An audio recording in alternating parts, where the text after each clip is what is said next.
Hey guys, in this month's Disney Rewind, we're going to be talking about Aladdin, released back in 1992.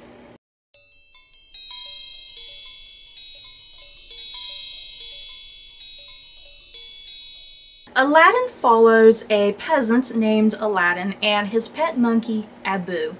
And one day, Aladdin runs into Princess Jasmine, and the two of them share in their desire to be free. But behind the scenes, we have Jafar, who is looking for a magical lamp. So he hires Aladdin to collect this magical lamp. Only Aladdin is the one who gets the lamp in the end and is able to summon the genie in exchange for 3 wishes. And Aladdin, wanting the heart of Princess Jasmine, his first wish is to become a prince. So, on today's Disney Rewind, we are joined by Abu in both of his forms, his monkey form here, and his elephant form. You're adorable! So, we love Aladdin. We've definitely been anticipating getting to Aladdin so we can share our thoughts and feelings. So yeah, just in general, our overall thoughts and feelings on Aladdin, so let the people know. Aladdin is awesome. And you know, it's kind of like the first male-dominated movie. But I mean, I know we have Sword in the Stone, and Peter Pan's kind of in there, sort of. But this is like the first movie that's kind of up there where they classify as princess movies, those type films. Instead of a princess movie, it's... So yeah, this is kind of like our first heavily male-dominated Disney film, I believe, if I'm right. And it's kind of like, awesome rags to riches story. A Bildungsroman, I think, is the technical term for it.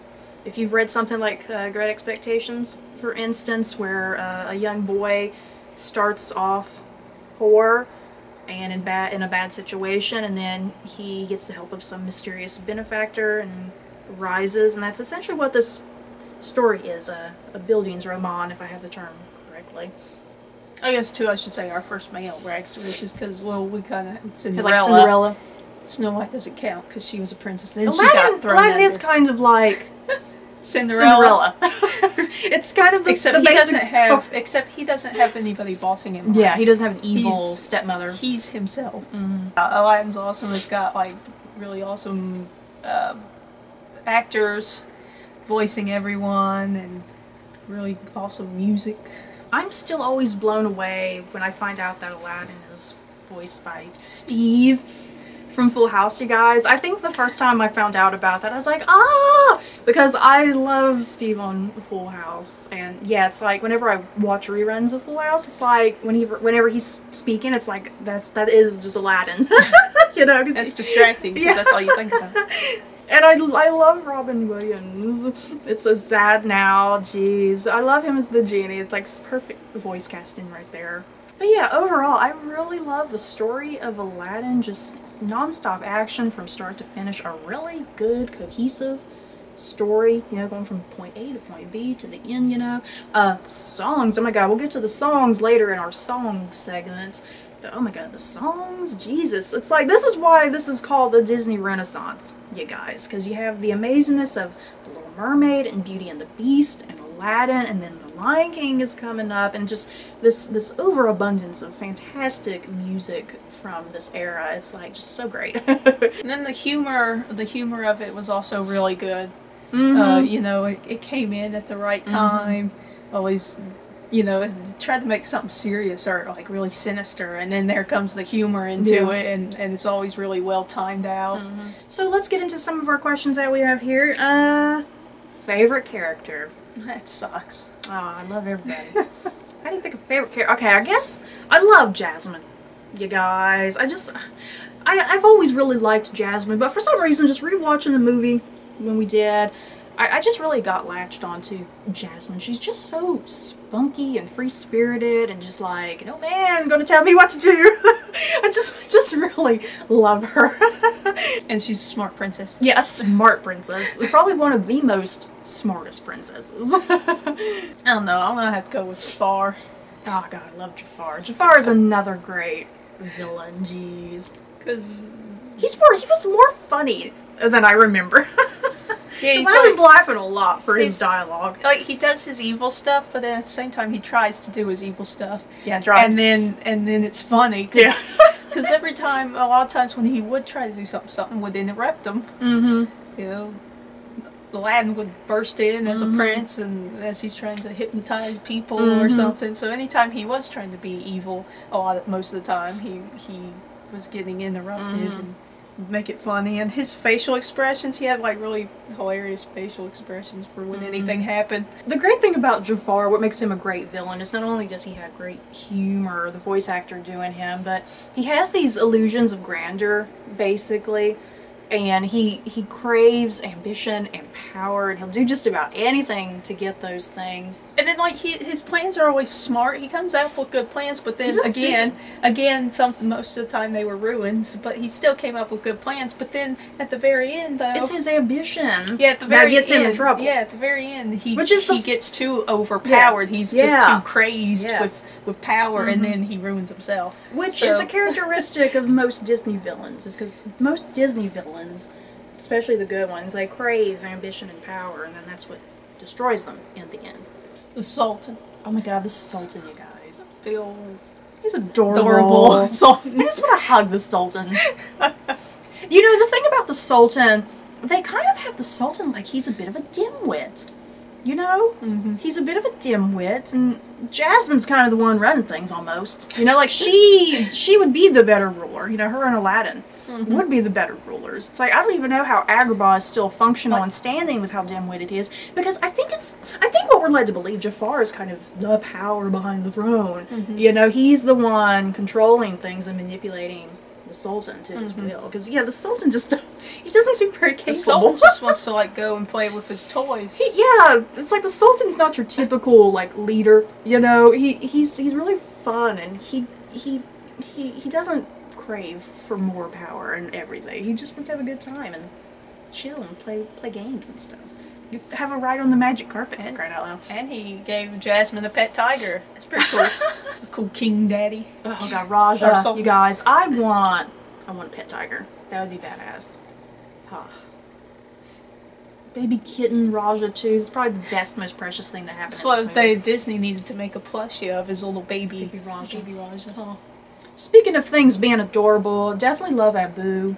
I mean, how can you not love Abu? You know, Abu is almost kind of like Jafar. What do you think about? Because Abu, what does he do the whole movie? Abu is always after food and money. He's always after food and money. Anything that's shiny and pretty, he immediately gravitates toward it. You know, and that's kind of the theme of the whole movie. You know, appreciating what you have. You know, and being your true self. Because Aladdin kind of learns that the hard way.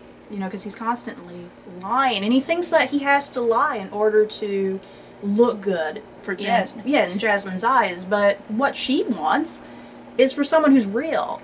She doesn't want someone who's phony. That's why she's refusing to marry all of the suitors who come her way, because they're all phony, and they're just there because they want more power, and they just want her money, and they want to be sultan. Oh, and the carpet. I haven't talked about the carpet. The carpet is adorable too. It's like he has no face. He has no face. He's just a carpet, and he just uses the little tassels. And it's like, that's enough to give him emotion and feeling, weirdly enough. It's like, I don't know how they did that. Just the way he would curve, you know, the way he would move. You would know when he was happy. You would know when he was sad. What about the genie? Did you love the genie? Oh, we're just completely bypassed everybody. No one can hate the genie. I mean, how can you hate the genie? I mean, he kind of is the movie. Once he pops up. It takes a while for the genie to pop up, but once he does, I think he kind of steals the movie. Actually, too, because, you know, it's kind of been a while since we watched Aladdin. Quite a while. Like, too, just from beginning to end. And so, you know, there's all those pop culture references in the movie. And, I mean, I understood the half of them, probably, or more than half, but it was just funny rewatching it. And probably understanding more. Yeah, I think I got a lot more of the pop culture references. Because it has been such a long time since we did kind of just watch the entire thing. So, yeah, it was just funny seeing all those little pop culture references. I think the only ones we really, like, truly got was, like, you know, at the end when he's going on vacation, these guys confused. Yeah, like he's going to Disney World. Yeah. Oh, because then he asked Aladdin, he says something, he's like, hey, you got your wishes, what are you going to do now? And then they started playing the when you wish upon a star music in the background, really They quietly. They had a lot of Disney Easter eggs, which I think this is probably the first movie that has tons of Easter eggs. But the only way they could do that was with the genie. Yeah, because the genie, he has the Goofy hat on later, he pulls out Sebastian at some point, his head turns into Pinocchio, and then even the Sultan, his little toys, if you look at his toys, there's a little statuette, the Beast, in there. So yeah, lots of little hidden Disney Easter eggs, which is hilarious, because a lot of times you don't see those Easter eggs unless it's a Pixar movie, I think.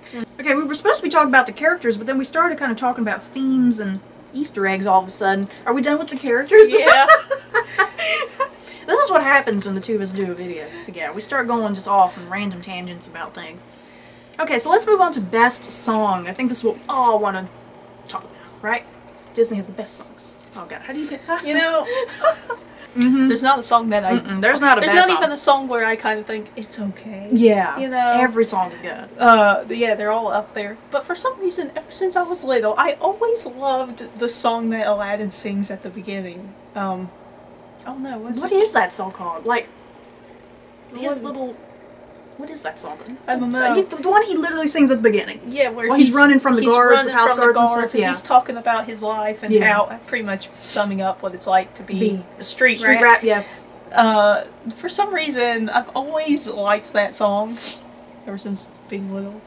I always gravitated towards that song more. I don't even know why. I still like it, but I think though above that though is the Prince Ali song. Yes, I love the Prince Ali song. I was going to say that. I think the Prince Ali song is one of my favorite. I mean, it's just so catchy. You know, it's just so freaking catchy. It's like, I found myself yesterday, because we watched the movie yesterday, and I was just sitting there humming it all day yesterday. And then, okay, we all love A Whole New World. I mean, that is probably the standout, best known song, you know, that everyone knows. Everyone loves that song. I even like the little song that's sung by the little guy at the beginning, the salesman. Oh, the Arabian Nights? Yeah. Arabian Nights. I even like that silly little song, because it's like a nice little way to intro the movie and everything. You know, it's funny, a friend like me, I remember the first trailers for Aladdin, like, you know, going to the theater and watching trailers and stuff. I remember, wasn't that the trailer? That song? Pretty much. I think A Friend Like Me was the trailer. They showed... And they showed the whole a song, lot of clips. Or was it just the whole I think it was just that. Or did they insert some other stuff into it? Because Disney does... A lot of the earlier Disney movies, they did that a lot, where they would just have one of the songs and focus it, and that would be just the trailer. Because I remember they did that to Pocahontas, because I think they did that to Colors of the Wind. Yeah. So, and I think they did that... Except they kind of showed some, like, other little clips Yeah. in between it. But yeah, most of it was just Colors of the Wind. Okay, so, yeah, in conclusion. All the Every songs song is good. It's torture. Okay, so moving on. Favorite scene. Goddamn, another hard question. See, at the same time, though, the favorite scene kind of goes along with my favorite songs. Though. It does almost kind of Because seem like I like just the whole Prince Ali... the visuals of that are so beautiful. With them going through, you know, just showing everything, like everything that he has. It's like a Macy's Day Parade. Yeah. Another little Easter egg there. And like the Sultan's adorable. There goes one He's of those like- scenes where the Sultan's really cute because Yeah. he's like super excited. Yeah. And he likes the song and he likes the visuals in front of him and he's like, oh, I like this guy, and Yeah. he's like super excited and Jafar's like, Jesus, this sucks. Who is this guy? Yeah, because Jafar was already making plans to make the moves on Princess Jasmine, so, Yeah, so he could kill her and then become the Sultan. Then here comes Prince Ali. Yeah, because Jafar starts hypnotizing the Sultan right then, but then all of a sudden the music starts and the Sultan snaps out of it and he's like, oh hey, and then that just ruined Jafar's plans again because of that. And just speaking of Prince Ali really quickly, I mean, I always got the biggest kick out of Prince Abubu.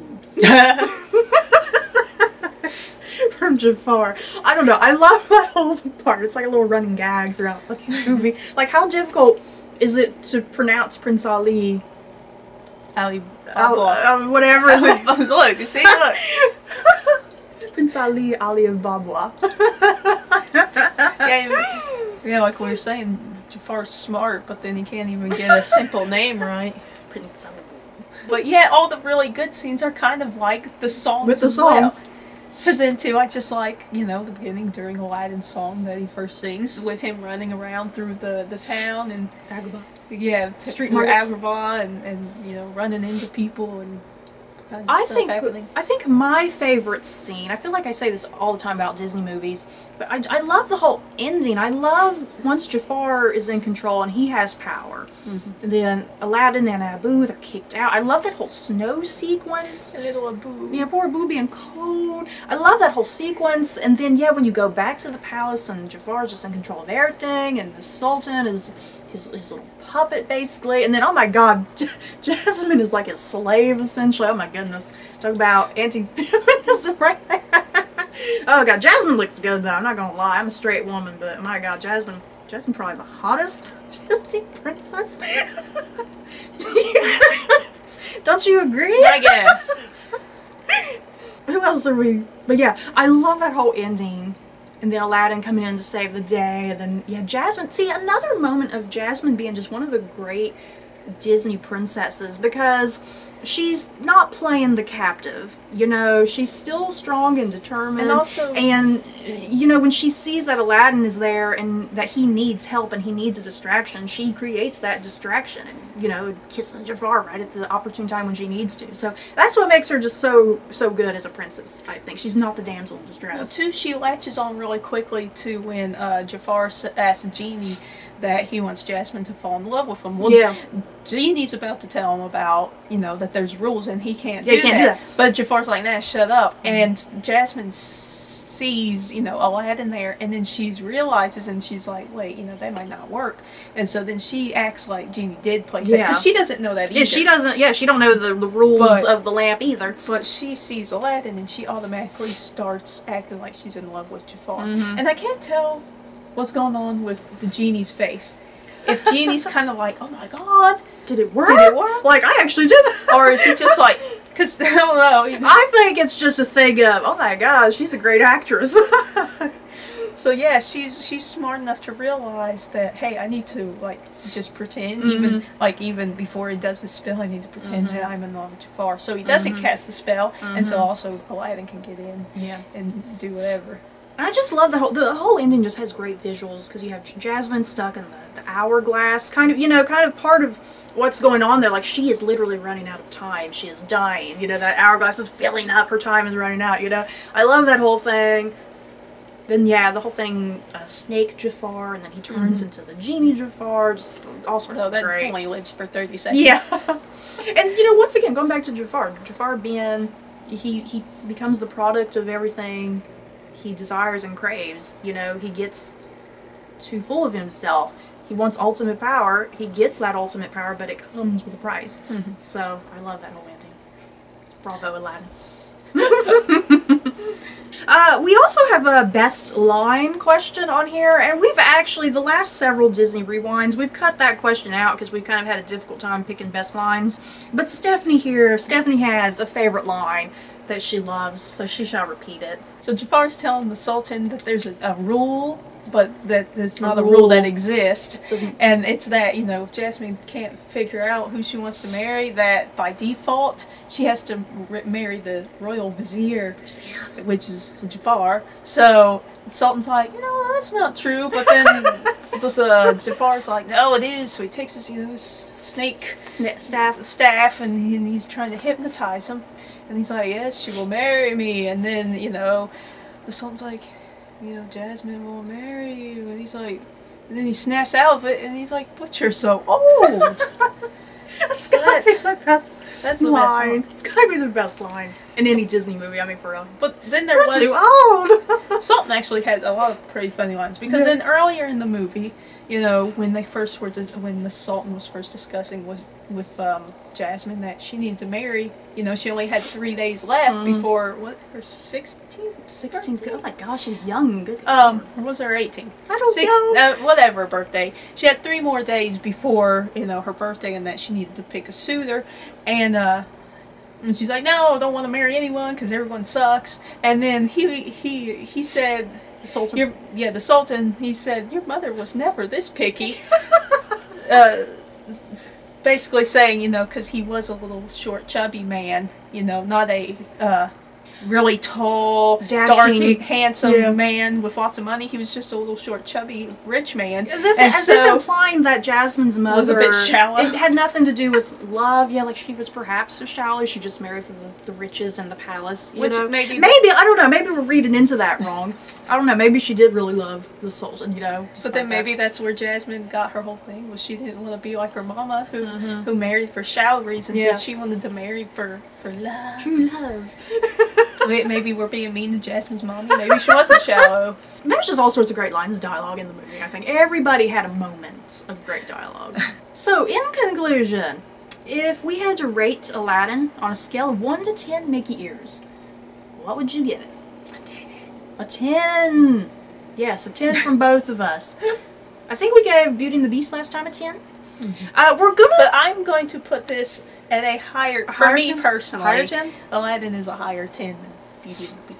The thing is, you guys, we're probably going to be handing out quite a few 10s coming up. We're like Oprah. You get a 10. You get a 10. Get a 10. Because this next batch of movies that we're getting to, I mean, these are some of our ultimate favorites. So we're definitely going to be handing out a lot of 10s here in the near future. And yeah, Aladdin is definitely in the 10 category. Just so perfect. One of just the most perfect Disney movies, I think. Just up there with some of the all-time favorites of ours. So, you guys, in the comments below, have you seen Aladdin? Do you love Aladdin as much as we do? Share your thoughts and feelings down below, and say hello to Abu. So, that's it for this video. We hope you guys enjoyed. Don't forget to like, comment, and subscribe. And if you like this video, you may like these other videos. Bye, guys.